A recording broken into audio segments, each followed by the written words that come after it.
अस्सलामुअलैकुम वरहमतुल्लाहि वबरकातुहू। अल हिकमा digital world में आपका खैर मक़दम है। आप हमारे चैनल को लाइक कर रहे हैं, सब्सक्राइब कर रहे हैं और हमारी वीडियोस को पसंद कर रहे हैं। जज़ाकुमुल्लाहु खैरन कसीरा। आपके लाइक और कमेंट्स से हमें पता चलता है कि हम एक अच्छा काम कर रहे हैं और हमारी ये कोशिश रहेगी कि पूरी ईमानदारी के साथ आप तक तिब नबी को पहुंचाया जाए। आपके कमेंट और आपके लाइक से ही हमारा हौसला बढ़ता है। हमारी आज की वीडियो का टॉपिक है तिब नबी सल्लल्लाहु अलैहि वसल्लम में प्याज बसल अरबी ज़ुबान में प्याज को कहते हैं से इलाज और प्याज के तिब्बी इस्तेमालात।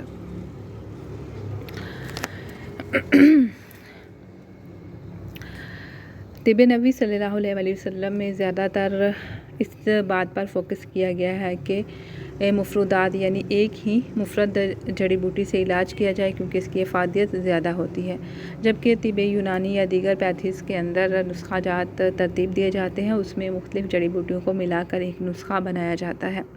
कुछ लोग कहते हैं कि आप पढ़ाते हैं, आप नुस्खा जात बताएं, तो इसके लिए अर्ज़ है कि यूट्यूब जो है वो तिब्बी नुस्खा जात से बड़ी पड़ी है और लोगों को अवामुन्नास को इनसे फ़ायदा नहीं हो रहा।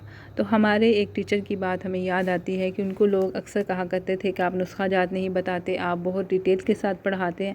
तो हमारे टीचर एक ही बात फरमाया करते थे कि हम तो उस्ताद बनाते हैं, हम पढ़ाते नहीं हैं। तो ये है कि अगर आप को सिर्फ नुस्खा जात चाहिए तो वो ज़्यादा आसान काम है इसकी निस्बत कि अगर हम पढ़ाएँ। तो ये तो है ही कोर्स, इसलिए हमने इसका नाम कोर्स रखा है कि ज़्यादा से ज़्यादा लोग इसको पढ़ें। और इसमें मेहनत तो है, कोई भी काम इस दुनिया में कोई भी चीज़ जो है वो फ्री और आसान नहीं है, इस बात को याद रखिएगा। जो चीज़ें फ्री और आसान होती हैं उनमें वक्त के ज़िया के अलावा कुछ भी नहीं होता। तो इसलिए मेहनत जो है वो कामयाबी के लिए पहली शर्त है। मेहनत करें, सेहत का ख्याल रखें और अपनी इबादत को मुकम्मल करें और इखलास के साथ अपनी मंज़िल का तयन करें तो कामयाबी हमसे दूर नहीं होती। बसल प्याज, ये प्याज वही है जो हम अपने खानों में इस्तेमाल करते हैं और इसके बगैर हमारा खाना मुकम्मल नहीं होता क्योंकि इसके बहुत सारे तिब्बी फ़वाइद हैं। और इस वैसे तो ये जो है वो एक सब्ज़ी की तरह है, लेकिन जब इसको खाने में इस्तेमाल किया जाता है तो ये सब्ज़ी की मुज़रत यानी कि उसके बुरे असरात को दूर कर देता है। अबू दाऊद ने अपनी सुनन में सैयदा आयशा रज़ियल्लाहु ताला अन्हा से ये हदीस नकल की है कि इनसे प्याज के बारे में दरियाफ़्त किया गया तो इन्होंने जवाब दिया कि रसूलुल्लाह सल्लल्लाहु अलैहि वसल्लम ने आखिरी खाना जो तनावल फरमाया था इसमें प्याज मौजूद था। सहीन में नबी करीम सल्लल्लाहु अलैहि वसल्लम से जो हदीस मनकूल है इसमें है कि आप सल्लल्लाहु अलैहि वसल्लम ने प्याज खाने वाले को मस्जिद में दाखिल होने से मना फरमाया है। इसकी वजह ये हो सकती है कि फ़रिश्तों को कच्चे प्याज की बू जो है वो नागवार गुजरती है। प्याज जो है वो गर्म होता है और जिस्म में फासद मादे पैदा करता है अगर ज़्यादा मिकदार में खाया जाए, और इसके अलावा जो है जिस्म की सफाई भी करता है और मैदे को तक़वियत देता है, रंग को निखारता है और सीने से जो बलगम फासद बलगम होती है उसको ख़ारिज करता है या ख़त्म कर देता है। इसके बीज दाग धब्बों पर मले जाएं तो उससे ये जिस्म साफ़ हो जाता है दाग धब्बों से। दाउस सलब पर इसको रगड़ने से ख़ासा नफ़ा होता है। गंजपन के लिए ये मुफीद है। दाउस सलब यानी कि गंजपन के लिए मुफीद है, जिसे बाल जड़ भी कहते हैं। ये जो ऊपर की दो अहादीस हैं ये एक अबू दाऊद में है बाब फ़ी अक्ल सौम और बुखारी किताब की हदीस है बाब यकराहु मिनस सौमी वल बक़ूल, और इसको मुस्लिम में भी रवायत किया गया है।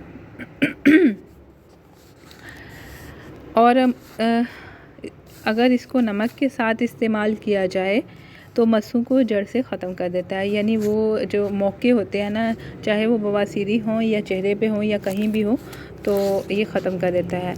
और ये भी है कि अगर मतली और कैं हो रही है तो प्याज का जो पानी होता है इससे आराम आ जाता है। रुक़या शरिया के अंदर जैसे पेशेंट को कोई जादू वगैरह खिला दिया गया हो तो उससे उसका स्टमक और उसका हाजमा बहुत ख़राब हो जाता है, तो उसके लिए हम क्या करते थे कि जब भी ऐसा कोई मसला हो तो प्याज का 2 चम्मच पानी और इसमें थोड़ा सा चुटकी सा काला नमक मिला के, तो जब भी पेशेंट को ऐसी कैफियत महसूस हो तो उसे पिलाने को या पीने को कहते थे, तो उससे वो ठीक हो जाते थे। यानी आप इसको दिन में 3 दफ़ा भी पिला सकते हैं। तो इसे वैसे भी इस्तेमाल करा जा सकता है। एक तो ये तिब्बे नबवी से है और इसकी अफादियत तो होगी ही। और अगर इसका पानी जो है निचोड़ कर नाक में चढ़ाया जाए तो दिमाग को साफ़ करता है। कान में टपकाएं तो कान में अगर कम सुनाई देता है तो इसमें ये फ़ायदा देता है। और कान में जैसे सीटियाँ बजना और कानों में अगर बहुत ज़्यादा मैल है तो उसके लिए भी मुफीद है। कानों से जैसे रेशा बहता है तो उसके लिए भी ये बहुत मुफीद है। यानी अगर इसके अंदर आप लहसुन का पानी भी मिला लें या दोनों को पानी निकाल के, जैसे प्याज और लहसुन का पानी निकाल लेते हैं और इसको सरसों के तेल में जला लें और वो तेल डालेंगे तो और भी मुफीद होगा। आँख से पानी बहने की सूरत में इसको सुरमे की सिलाई के साथ लगाएं तो पानी रुक जाता है। अगर इसको तुख्मे शहद के साथ यानी शहद के बीज के साथ, जो तुख्मे प्याज को शहद के साथ अमेज़ करके सुरमा की तरह आँख में लगाएं तो सफ़ेदी के लिए नफ़ा बख्श है। पकी हुई प्याज ज़्यादा ग़िज़ा वाली होती है। यह कान, खांसी और सीने की खशूनत के लिए नाफ़े है। और इसका तुख़म है,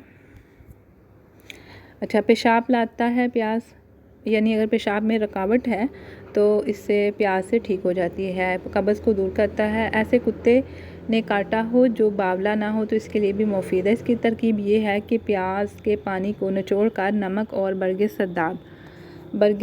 सद्दाब के साथ पकाकर मकामे माऊफ़ पर रखा जाए, यानी जहाँ पे कुत्ते ने काटा है तो इस से ये है कि उसकी मुज़रत दूर हो जाती है, यानी उसका ज़हर दूर हो जाता है।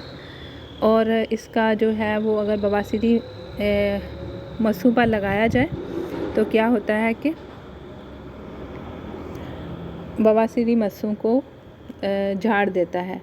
लेकिन इसके नुकसानात भी हैं।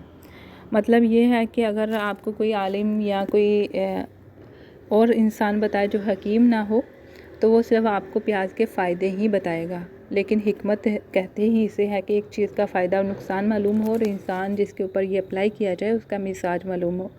अगर किसी चीज़ से फ़ायदा नहीं हो रहा तो उसमें हकीम के इल्म में कमी है, बाकी तिब्बे नबवी में कोई कमी नहीं है। अच्छा, अगर प्याज को ज़्यादा मिकदार में खा लिया जाए या ज़्यादा खाया जाए, मतलब हर खाने के साथ खाया जाए और कच्चा प्याज लोग खाना शुरू कर देते हैं बहुत ज़्यादा, तो उससे आधे सर का दर्द होता है और दर्द सर पैदा होता है। मतलब पूरे सर का दर्द भी हो सकता है। आधे सर का दर्द मतलब एक तरफ दर्द होना और पूरे सर का पूरे सर में होना। इससे रिया की बड़ी मिकदार पैदा होती है, यानी पेट में बहुत ज़्यादा गैस बनती है। आंखों से सही नज़र नहीं आता। इसका बाकायदा इस्तेमाल जो है वो भूलने की बीमारी पैदा करता है, अकल को ख़राब कर देता है, मुंह का मज़ा बिगड़ जाता है, यानी अकल को ख़राब कर देता है। इंसान के कंट्रोल में उसका दिमाग नहीं रहता और कुछ ना कुछ बिला वजह ही बोलना शुरू कर देता है। मुंह से बदबू पैदा होती है जिससे हम नशीन और फरिश्तों को अजियत पहुंचती है। अगर इसका पानी इसको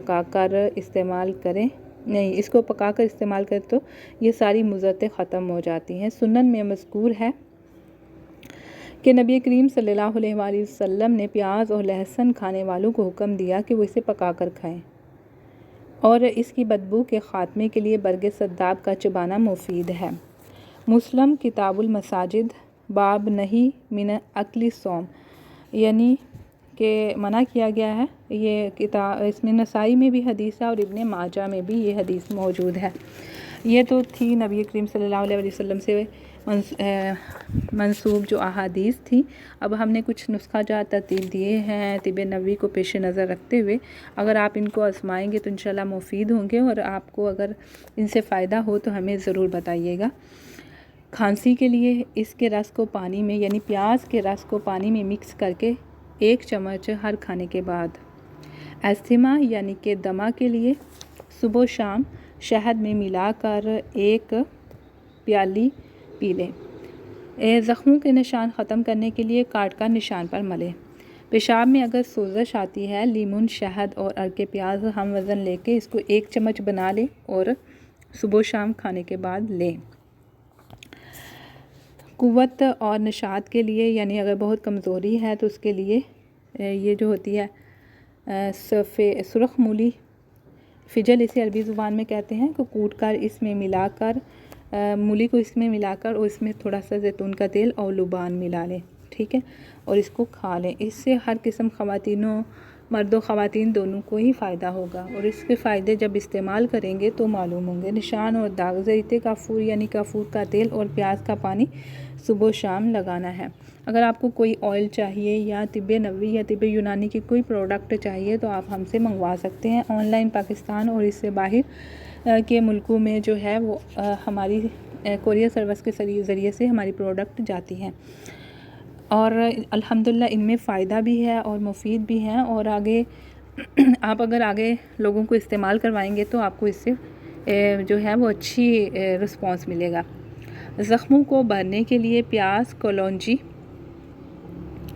और जैतून का तेल, ये आप ना इसका लेप तैयार कर लें और जब भी कोई चीज़ ज़ख़म पे लगानी इसको पट्टी पे लगाएं, जैसे मलमल की पट्टी वगैरह होती है या साफ़ कपड़ा। दर्द को दूर करने के लिए दाना प्याज, तुख़्मे प्याज, लौंग पीस कर जैतून के तेल में माजून बनाएं और इसको मिक्स करके रख दें। फिर दाने फेंक दें और तेल को दर्द की जगह पर लगाएं और 1 चम्मच सोते वक्त इसी को पी लें, यानी इसी तेल को पी लें। मकवी आसाब है, यानी जहाँ भी दर्दें वगैरह, चोट में भी आप इसको इस्तेमाल कर सकते हैं। हम जब तिब्ब नबवी की प्रैक्टिस पहले जो है ज़्यादा हमने तिब्ब नबवी की प्रैक्टिस की और तब क्या करते थे, हमने कभी स्प्रिट या कोई भी एंटीसेप्टिक चीज़ इस्तेमाल नहीं की थी। हम यही जैतून का तेल और कलौंजी के तेल से बड़े बड़े ज़ख्मों का इलाज किया करते थे और अल्हम्दुलिल्लाह थोड़ा टाइम तो लगता था लेकिन इससे ना तो इन्फेक्शन होती थी और ना ही ज़ख्म पे ज़्यादा दर्द महसूस होता था। तो ये चीज़ें बहुत मुफीद हैं, आप सीखेंगे तो इंशाल्लाह हम बहुत कुछ है इसमें सीखने के लिए। और बहुत सारे जैसे अमराज़ हैं उनमें हम इसी का इस्तेमाल करते थे। बस इतना पता है कि आपको इतना पता होना चाहिए कि ये चीज़ें क्या हैं और उनको हम कहाँ कहाँ पे इस्तेमाल कर सकते हैं। एक्जिमा, प्याज का रस और लुबान का पानी लगाएं। ख़मीरी रोटी खाना यानी चंबल, दाद, ये वाली अमराज़ जो होते हैं एक्जिमा इसको कहते हैं। मेवे और सब्ज़ियाँ खाना। कान के दर्द के लिए अरके प्याज और रोगने ज़ैतून। बालों का गिरना और टूटना, अरके प्याज और शहद मिलाकर रात को लगाएं और सुबह सर धो लें। आँख के अमराज के लिए शहद और अरके प्याज का कतरा आँख में टपकाएं। वज़न कम करने के लिए फलों का रस, अरके प्याज 1 चम्मच सुबह शाम और रात को क़यामुल लैल करें। मेवे खाएं। कसरत से चलना यानी 1-2 मील जो है वो किलोमीटर जो है वो चलना चाहिए और जो वर्जिश है वो करनी चाहिए। वैसे भी इसमें एक और नुस्खा बहुत मुफीद है, जैसे वज़न को कम करने के लिए शहद और लीमन, तो उससे भी वज़न यकीनन कम हो जाता है, आज़माया हुआ है। जब हम यानी इसी से तिब्ब नबवी से ही ज़्यादा कोशिश करते थे कि वैसे भी रुक़या शरिया में कोशिश की जाती है कि सिर्फ तिब्ब नबवी को इस्तेमाल किया जाए क्योंकि जादू के ख़िलाफ़ जो है तिब्ब नबवी एक हथियार है। तो इसलिए सुए हज़म को दूर करने के लिए प्याज, कलौंजी और शहद और ये ज़ातर, आई थिंक कि ज़ातर जो है ये लुबान को ही कहते हैं, लेकिन ये अरब में है, हमारे इलाके में नहीं होता, इसलिए हमें इसकी ज़्यादा पहचान नहीं है। कब्ज़ को दूर करने के लिए जो है पेचश में दूध में मिलाकर पिएं, लेकिन प्याज जो है वो दूध में अगर मिला के पिएंगे तो उससे कुछ पेशेंट को जो है फ़ायदा नहीं होगा, तो इसलिए वैसे ही पिला दें। मतलब कुछ की तबीयत में गिरानी आ जाती है और लोगों को इससे क्या भी हो सकती है।